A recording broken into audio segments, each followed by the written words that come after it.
Emeros Mirabilia. Kayo yung taga, ano, Bicol?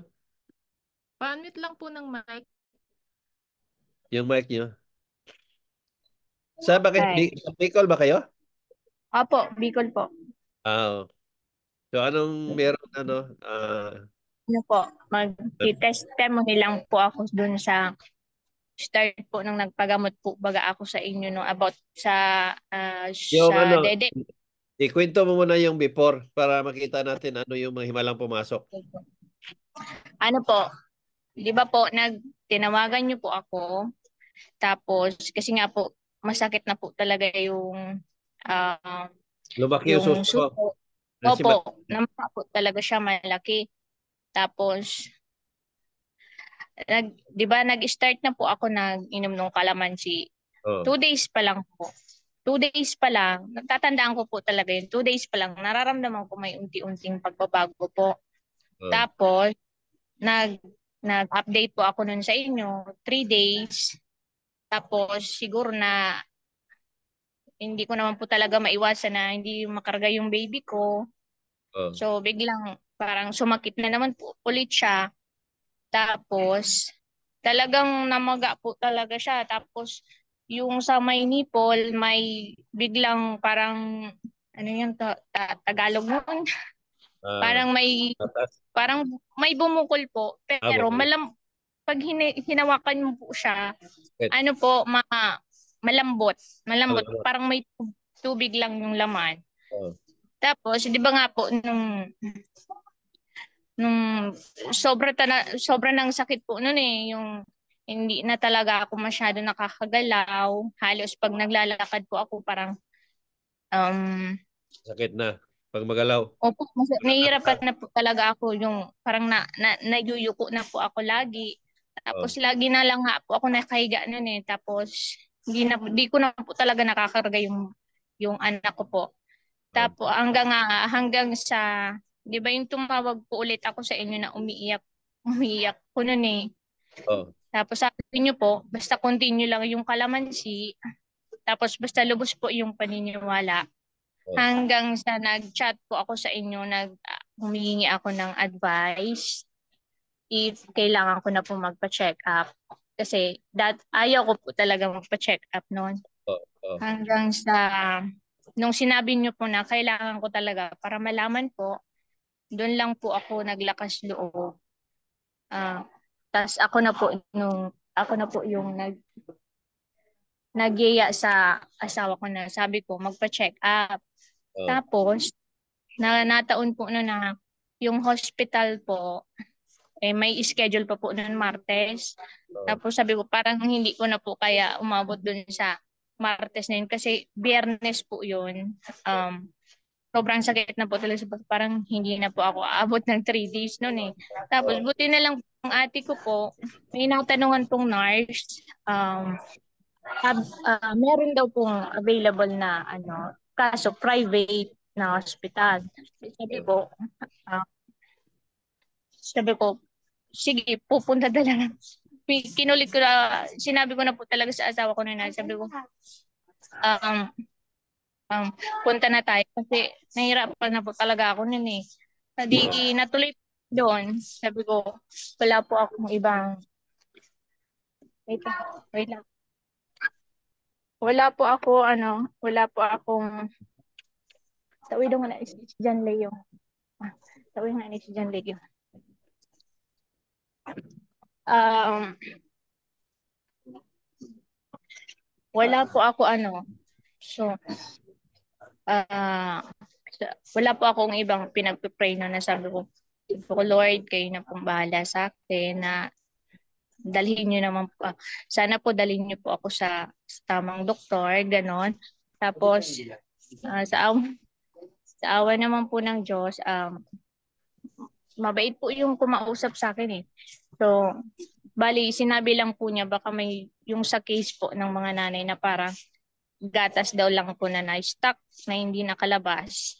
hmm, Yun po yung sabi. oh, Tapos, binigyan niya ako ng request na magpapa-ultrasound po. oh, Bali, Sabado sana, kaso hindi po natuloy kasi wala pong available. Nangyari po yun Martes. Tapos, bali yung kalamansi po, continue ko po talaga yun. Tapos, nung nakausap po yung doktor, yun lang po yung sabi niya. Tapos, may nireseta po siyang gamot na parang para daw po sa pain. Tapos, para lang sa pain. Tapos, bali Relief. tatlong gamot. Oh. Bali tatlong gamot po yun. Tapos, yung dalawa na lang nga po yung binili ko kasi binigyan niya po ako ng isang box. So, para sa akin po, blessing po yun na nabigyan po niya ako ng isang box kasi less po sa gastos yun. Tapos, blessed pa din po ako kasi kahit yung nag-expect po ako na, sabi ko, private hospital to. Sabi ko, iniisip ko po, baka mahal yung babayaran po. So, hindi naman po, bali, parang nasa 450 lang. Sabi nga po ng ate ko, akala ko libo yung babayaran natin. Tapos, di okay na po yung check out. Tapos na po yung check up. Bali, schedule lang nung ultrasound. Tapos yun nga po, yung naisipan namin po magmerienda. Pagbaba ko po ng motor, nagulat po ako kasi talaga, Magas. po, may mga lumabas po talaga. Doon po siya yun yung yung malambot. Doon po dumaan yung maraming parang mga gatas po na lumabas. Hindi ka pa nakainom ng gamot noon. Hindi pa Oh, po. Kaya nga po ulat sa loob. Hindi yun pa yung po ako na ng sa akin. gamot noon. Tapos pagbaba ko po noon, nagulat po ako, basang-basa po yung pantalon ko tsaka yung damit. Buti na lang nga po, kasama ko yung ate ko, po niya, hala, thank you Lord. Parang, tapos pag nagulat po ako na nasa CR kami, tiningnan ko po yung suso. Nagulat po ako, lumiit na po siya. Tapos madami po talagang lumabas. Tapos, hala, thank you Lord. Kasi sabi nga po ng ate ko, tamang-tama, magpapa-ultrasound ka, magiging clear na yung ultrasound mo kasi may iinumin kang gamot at nagkakalamansi ka pa po. Yun po yung sabi ng ate ko. Pakiramdam ko po talaga. Yan. Dahil sa kalamansi na inom mo, kaya yung gatas, yung gatas mo na yun, na tawag nun yung naging sticky ba? Opo. Tumigas, Tapos sabi ko nga po, yung sa malambot kong biglang bumukol, sabi ko, baka ito na po yung way na doon nga po lalabas yung nasa loob. Oo. Kasi tumigas yun, kaya anong sa kalamansi, na yun nga, power na siya kumikilos doon, pinapalambot niya yung gatas mo, tapos bukod sa pinalambot yung sa butas daanan ng gatas para, yun yung, alam mo yung pag-power na siya kumikilos, meron talagang paraan lagi. So, yun nga. Kaya malinaw naman Ramdam ko po hindi ka pa talaga. nakainom ng gamot na niresita si doktor. Pinatunayan ng doktor nga, ipalabas na niya. Kasi pag imin ka ng gamot, sasabihin naman ng tao, dahil yun sa gamot. O, di ba? Opo. Yun po talaga. Nagulat po niya na talaga hindi ako ka pa dun. nakainom ng gamot para makikita natin na may milagro o himala ginawa ang Diyos sa iyo. Di ba? Opo.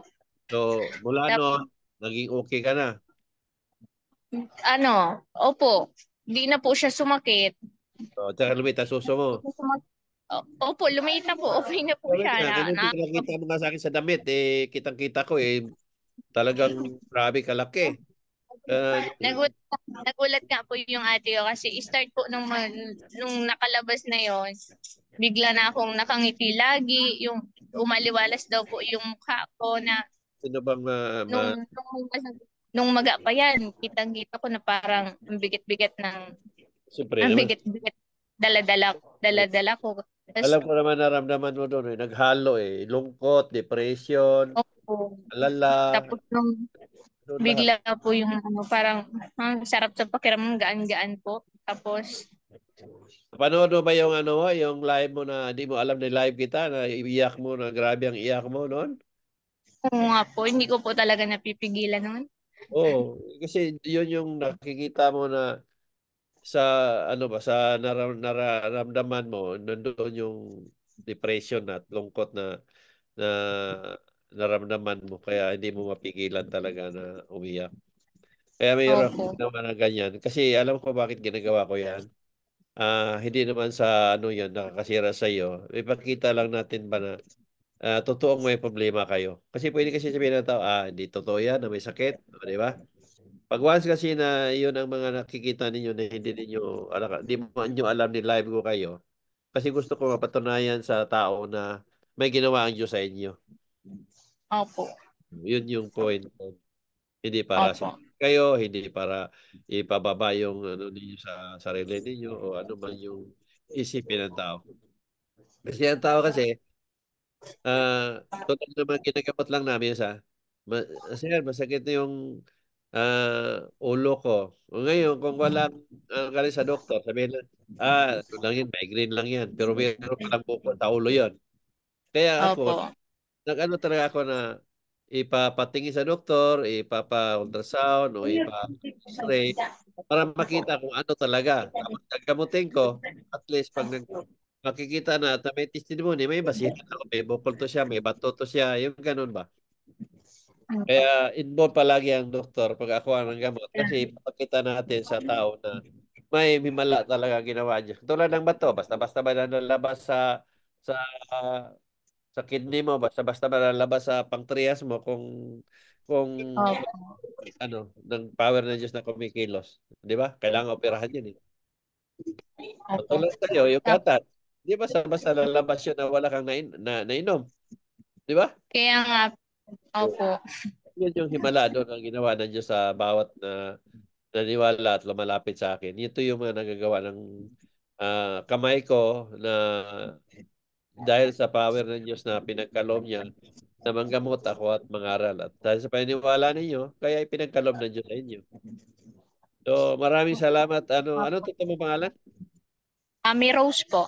Amiros talaga. Oh. Maraming salamat, Amiros, sa pag-share mo. At angan natin na okay, maging okay ang lahat. Tapos tuloy-tuloy lang.